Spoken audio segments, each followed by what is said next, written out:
बाघिन तो बहुत ही खूबसूरत बच्चों को जन्म देती है और वह अपने बेटों के नाम भी चिंटू और मिंटू रखती है। बाघिन अपने दोनों ही बेटों से बहुत प्यार करती है और उनका अच्छे से ख्याल रखती है और उनके साथ खूब खेलती कूदती है।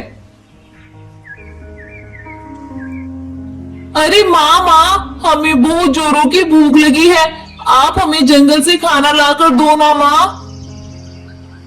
ओह हाँ बेटा, मैं तुम्हारे साथ खेलने के चक्कर में तुम्हारे लिए खाना लाना तो भूल ही गई।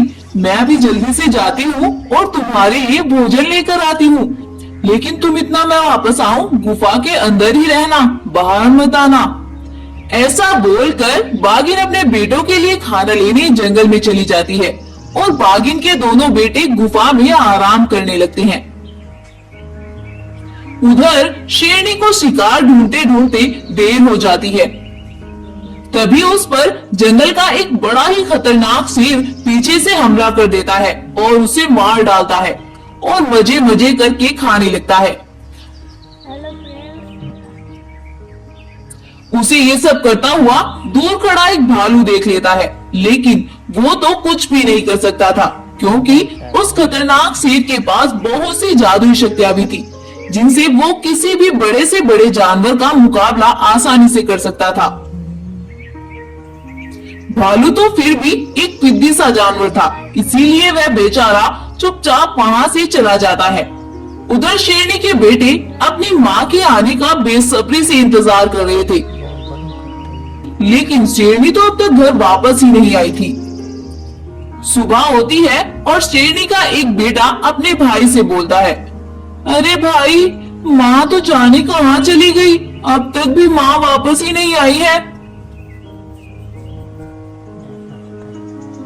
हाँ भाई, तुम सही कह रहे हो, अब तो मुझे टेंशन होने लगी है। चलो हम जंगल में जाकर माँ को ढूंढते हैं। ऐसा बोलकर वो दोनों भाई जंगल में निकल जाते हैं और अपनी माँ को तलाश करने लगते हैं। कुछ देर ढूंढने के बाद भी उन्हें उनकी माँ मिलती ही नहीं है और वे बेचारे एक पेड़ के नीचे खड़े होकर रोने लगते हैं। इतने खूबसूरत बच्चों को रोता देख कुछ जानवर उनके पास आते हैं और उनके रोने की वजह पूछते हैं।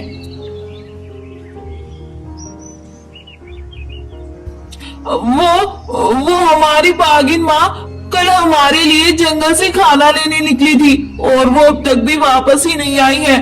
हमें बहुत टेंशन हो रही है, हमारी माँ जाने कहाँ चली गई। वो भालू भी उन जानवरों में शामिल था जिसने उस जालिम शेर को बाघिन का शिकार करते हुए देखा था।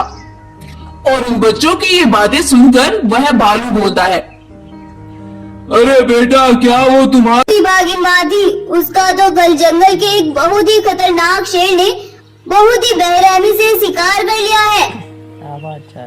अपनी माँ की मौत का सुनकर वो दोनों बहुत उदास हो जाते हैं और बिना कुछ बोले ही वहाँ से चले जाते हैं और अपनी गुफा पर जाकर वो दोनों बहुत ही उदास मन से बैठ जाते हैं और अपनी माँ के बारे में सोचने लगते हैं। ऐसा सोचते सोचते उन्हें रात हो जाती है, लेकिन उन दोनों भाइयों को अब तक भी यकीन नहीं आ रहा था कि उनकी माँ के साथ ये सब हो सकता है। उन बेचारों का तो रो रो कर बुरा हाल था। भाई, अब हमारा क्या होगा? हम अब क्या करेंगे भाई?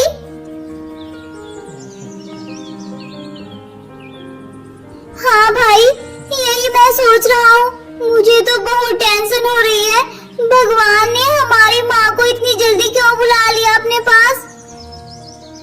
अभी तो हमें कुछ भी नहीं पता है इस जंगल के बारे में।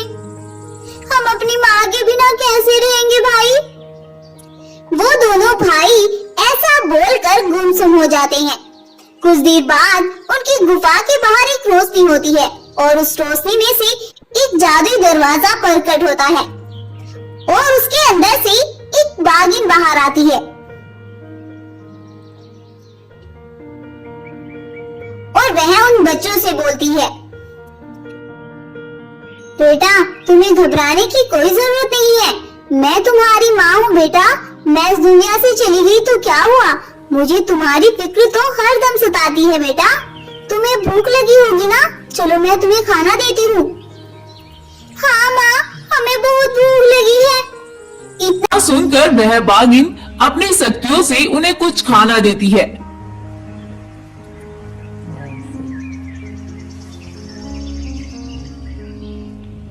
और वो दोनों भाई मिलकर उसे खाकर अपनी भूख मिटाते हैं।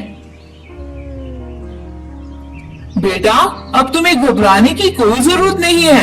मैं रोज रात को इसी तरह तुम्हारे पास आऊंगी और तुम्हें घबराने की बिल्कुल भी जरूरत नहीं है। इतना बोलकर वो बाघिन वापस उस दरवाजे के अंदर चली जाती है और वो दरवाजा फिर से वहां से गायब हो जाता है।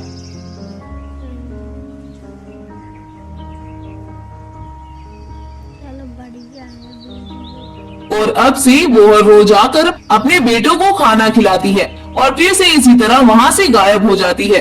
कुछ दिन ऐसे ही बीत जाते हैं और अब बाघिन के दोनों बेटे बड़े हो जाते हैं और एक दिन वो दोनों उस जालिम शेर को मारने का प्लान बनाते हैं और उस जालिम शेर से बदला लेने की सोचते हैं और जंगल में निकल जाते हैं और उसकी गुफा पर जाते हैं। शेर उन दोनों के खतरे से बिल्कुल अनजान था। वो सोच रहा था कि शायद किसी काम से वो दोनों उसके पास आए हैं, लेकिन वो दोनों जाते ही उस पर अपनी पूरी ताकत से वार करते हैं और उस शेर को वहीं पर मार डालते हैं। शेर उन दोनों के हमले के बाद संभल ही नहीं पाता है और इस तरह से वह मर जाता है और वह वहीं पर अपने दम तोड़ देता है और वो दोनों भाई वापस अपनी गुफा में आकर फिर से खुशी खुशी रहने लगते हैं और इस तरह से वो दोनों भाई मिलजुल कर उस जालिम शेर का खात्मा उस जंगल से करते हैं। शिक्षा, इस कहानी से हमें शिक्षा मिलती है कि हमारे माँ बाप जिंदगी का एक ऐसा पहलू है जो हमेशा हमारे साथ रहते हैं और उनकी दुआएं भी हमेशा हमारे साथ रहती है। स्टोरी पसंद आई हो तो इस वीडियो को लाइक करें, शेयर करें और ऐसी ही और अमेजिंग और इंटरेस्टिंग वीडियोस के लिए हमारे चैनल को अभी सब्सक्राइब करें और कमेंट करके हमें जरूर बताएं कि आपको हमारी आज की स्टोरी कैसी लगी है। Thank you.